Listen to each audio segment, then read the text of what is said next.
ഈ പിണറായി വിജയന് ഈ സ്കീമിനെ കുറിച്ചൊന്നും വലിയ വിവരമില്ല. അതുകൊണ്ടാണ് ഇദ്ദേഹം ഇങ്ങനത്തെ പോയത്തങ്ങൾ പറയുന്നത്. യഥാർത്ഥത്തിൽ അടിസ്ഥാന വർഗത്തോട് ഇവർക്ക് പുച്ഛാണ്, പരിഹാസമാണ്. CPM മാറിയിരിക്കുന്നു. CPM വലിയ കോർപ്പറേറ്റ് കമ്പനികളെ പോലെ മാറിയിരിക്കുന്നു. മെഡിക്കൽ കോളേജ് മുതൽ ജില്ലാ ആശുപത്രി വരെ പുതിയ കെട്ടിടങ്ങളും പുതിയ സൗകര്യങ്ങളും ഉണ്ടാക്കാൻ വേണ്ടി കോടിക്കണക്കിന് കേന്ദ്ര രൂപ ഇവിടെ കൊടുത്തിട്ടുണ്ട്. അതിൻ്റെയൊക്കെ ഫലം കാണാനുണ്ട്.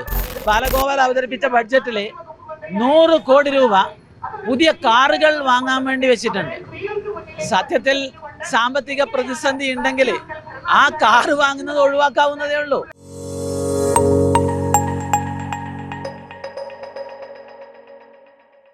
നമസ്കാരം. ഇന്ന് ആശാ വർക്കർമാരുടെ സമരവേദിയിലേക്ക് എത്തിയിരിക്കുന്നത് കേന്ദ്ര ഹജ്ജ് കമ്മിറ്റി ചെയർമാനായ AP അബ്ദുള്ളക്കുട്ടിയാണ്. ഈ ആശാ വർക്കർമാരുടെ വിഷയത്തിൽ നിരന്തരം കേന്ദ്രത്തെ പഴിചാരുന്ന ഒരു പ്രവണതയാണ് സംസ്ഥാന സർക്കാരിനുള്ളത്. ഇക്കഴിഞ്ഞ ദിവസം നമ്മുടെ മുഖ്യമന്ത്രി പറഞ്ഞത് ഓണറേറിയം കേന്ദ്രം വർദ്ധിപ്പിക്കുന്നതിനനുസരിച്ച് സംസ്ഥാനവും വർദ്ധിപ്പിക്കുമെന്നാണ്. ഈ പിണറായി വിജയന് ഈ സ്കീമിനെ കുറിച്ചൊന്നും വലിയ വിവരമില്ല. അതുകൊണ്ടാണ് ഇദ്ദേഹം ഇങ്ങനത്തെ പോയത്തങ്ങൾ പറയുന്നത്. ആരോഗ്യ മേഖല എന്ന് പറയുന്നത് സംസ്ഥാന ഗവൺമെന്റ് നിയന്ത്രണത്തിലുള്ളതാണ്.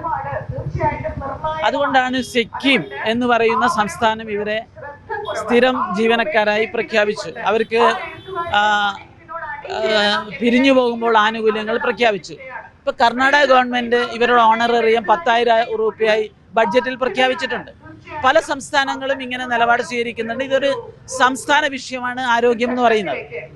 പക്ഷെ എന്നിരുന്നാലും കേന്ദ്ര ഗവൺമെന്റ് അതിന് പുറമെ വിദ്യാഭ്യാസ രംഗത്ത്, ആരോഗ്യ രംഗത്ത്, കാർഷിക രംഗത്തൊക്കെ സ്പെഷ്യൽ സ്കീമുകളിലൂടെ സംസ്ഥാനങ്ങളെ സപ്പോർട്ട് ചെയ്യുന്നുണ്ട്.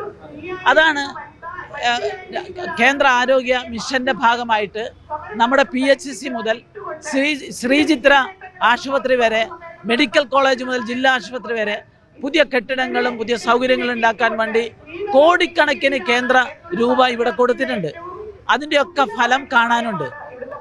ആശാ വർക്കർമാരുടെ പ്രശ്നത്തിൽ സുരേഷ് ഗോപിയുടെ ഇടപെടലിന്റെ ഫലമായി പാർലമെന്റിൽ ആരോഗ്യവകുപ്പ് മന്ത്രി നദ്ദാജ് പറഞ്ഞിരിക്കുന്നത് ഇവരുടെ ഇൻസെന്റീവ് വർദ്ധിപ്പിക്കുമെന്നാണ്.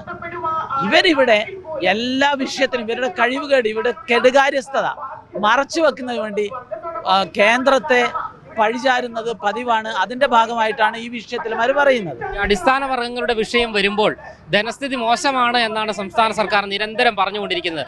ഇതിന് പിന്നാലെയാണ് രണ്ടാം പിണറായി സർക്കാരിന്റെ വാർഷികാഘോഷവും ഈ ഏപ്രിൽ 21-ാം തീയതി തുടങ്ങുവാൻ പോകുന്നത്. ഈ കഴിഞ്ഞ ബഡ്ജറ്റിൽ ബാലഗോപാൽ അവതരിപ്പിച്ച ബഡ്ജറ്റിൽ 100 കോടി രൂപ പുതിയ കാറുകൾ വാങ്ങാൻ വേണ്ടി വെച്ചിട്ടുണ്ട്.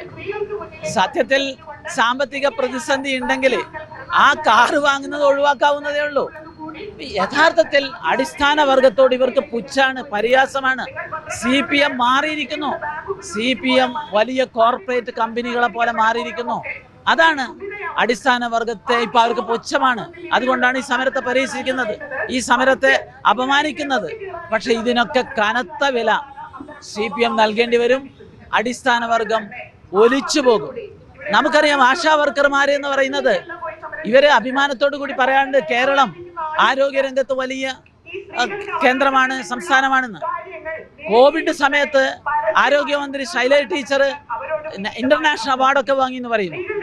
ആ അവാർഡ് വാങ്ങിക്കൊടുത്ത് ഈ ആശാ വർക്കർമാരാണ്. ആളുകൾ കൊറോണ സമയത്ത് ക്വാറന്റൈനിൽ കിടക്കുമ്പോൾ അവർക്ക് മരുന്നും ഭക്ഷണം എത്തിച്ചത് ഈ ആശാ വർക്കർമാരാണ്. അവരോടാണ് ഈ ക്രൂരത ഇവർ കാണിക്കുന്നത്. ഇത് പൊറുക്കില്ല. ഈ ഒരു വിഷയത്തിൽ കേന്ദ്രവും സംസ്ഥാനവും തമ്മിലുള്ള ഒരു പഴിചാരലായി മാത്രം മാറിപ്പോകുന്നുണ്ട്. കേന്ദ്ര ഗവൺമെന്റ് എല്ലാ വിഷയത്തിലും, കേരളത്തിലെ ആരോഗ്യ രംഗത്ത് നിങ്ങൾ ഡിസ്പെൻസറിയിൽ പോയാൽ മനസ്സിലാക്കാൻ സാധിക്കും. നിങ്ങൾ ജില്ലാ ആശുപത്രിയിൽ പോയ നിങ്ങൾ ശ്രീചിത്ര ആശുപത്രിയിൽ, മെഡിക്കൽ കോളേജിൽ, അവിടെയൊക്കെ വരുന്ന പുതിയ ബ്ലോക്കുകളെല്ലാം കേന്ദ്ര ഗവൺമെന്റ് ഫണ്ട് കൊണ്ടുണ്ടാക്കുന്നതാണ്.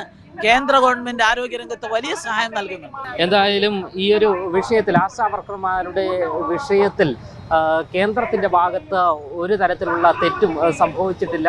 സംസ്ഥാന സർക്കാർ ഈ ഒരു വിഷയത്തിൽ പിടിവാശി കാണിക്കുകയാണ് എന്നാണ് കേന്ദ്ര ഹജ്ജ് കമ്മിറ്റി ചെയർമാനായ AP അബ്ദുള്ളക്കുട്ടി വ്യക്തമാക്കുന്നത്. ക്യാമറമാൻ അഖിൽ അശോകിനൊപ്പം അമൽ രുദ്ര, മറുനാടൻ മലയാളി, തിരുവനന്തപുരം.